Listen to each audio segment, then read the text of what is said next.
હીરા ઉદ્યોગમાં મંદીને કારણે રત્ન કલાકારોની પરિસ્થિતિ કફોડી બની છે। રશિયા અને યુક્રેનના કારણે હીરાનો પૂરતો માલ આવતો નથી। મારું નામ વિજયભાઈ આંબાભાઈ રાણપરિયા છે। અત્યારે હાલમાં જૂનાગઢ ડાયમંડ એસોસિએશનનો પ્રમુખ છું। આ મંદી વિશે તમે વાત કરવા માંગો છો તો મંદી આ 1.5 વર્ષથી છેલ્લા 1.5 વર્ષથી દિવસે દિવસે મંદી વધતી જાય છે।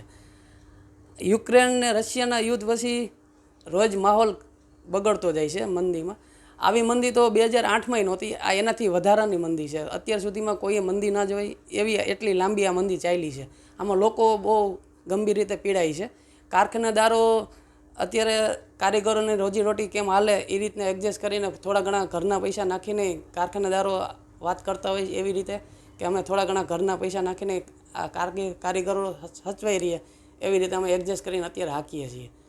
અને 60-70% કારખાનાવાળો બહુ પીડાય છે અત્યારે। આવી મંદી તો લગભગ કોઈએ નહીં જોઈ હોય। કેટલા લોકો છૂટા થયા? અમારે જૂનાગઢમાં 200 થી 250 કારખાના હાલે છે, એમાંથી 15% જેવા કારખાના અત્યારે હાલમાં બંધ છે અને 500 થી 700 કારીગર જેવા અત્યારે બીજા કોઈ અન્ય ધંધામાં છે, કોઈ બીજી રીતને એડજસ્ટ કરીને બધે સેટ કરે છે। કારીગરો તો એ હીરાના જે પીસના ભાવ હોય એ રીતના કામ કરીને જેટલા પીસનું કામ થાય એટલા પીસ ઉપર ભાવ મળે એને। મારું નામ હરેશ પટેલ છે। હું છેલ્લા 20 થી 25 ડાયમંડ સાથે સંકળાયેલ કારીગર છું। આજ રોજ ડાયમંડની પરિસ્થિતિ દિવસે દિવસે નબળી પરિસ્થિતિ આવતી જાય છે। મોટાભાગે ત્યાં ડાયમંડમાં બહુ જ મંદીનો માહોલ ચાલી રહ્યો છે। રશિયા યુક્રેન યુદ્ધના હિસાબે જેથી કાચો માલ મળતો નથી એ પહેલાં જેમ 8 થી 10 કલાક રોજીરોટી મળતી, આજે 4 થી 5 કે 6 કલાક મળે છે। અઠવાડિયામાં 2 રજાઓનો આવે છે, જેથી કરીને આર્થિક મુશ્કેલી બહુ થાય છે। ભાડા ભરવો હોય, છોકરા ભણતા હોય, ઘણી પરિસ્થિતિઓ સામનો કરવો પડે છે કારીગરને।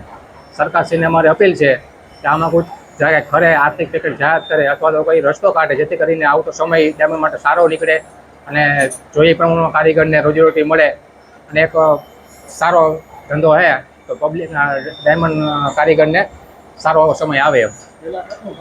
પહેલાં અમારે 12,000-13,000નું કામ થતું, આજે એ કામ 8 કે 9,000નું કામ થાય છે। ઘણો ફેર પડે છે કામમાં, જેથી કરીને આવતી સમય સારો જાય સરકારને એવી નમ્ર અપીલ છે। મારું નામ નાથાભાઈ છે।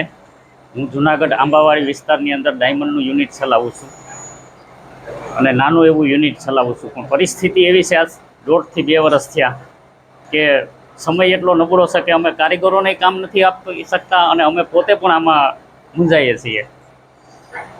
એટલે આ પરિસ્થિતિ ઉપલા લેવલથી જ એવી છે કે અમને પહેલાં જે જરૂરિયાત કરતાં ડબલ માલ આવતો એની જગ્યાએ અત્યારે જે જરૂરિયાત છે એનાથી 50% માલ આવે છે, તો અમે પણ કારીગરને કામ ન આપી શકીએ। એટલે જેથી કરીને આ હવે પરિસ્થિતિ જલ્દી સુધરે એવી બધા પાસે આશા રાખીએ છીએ।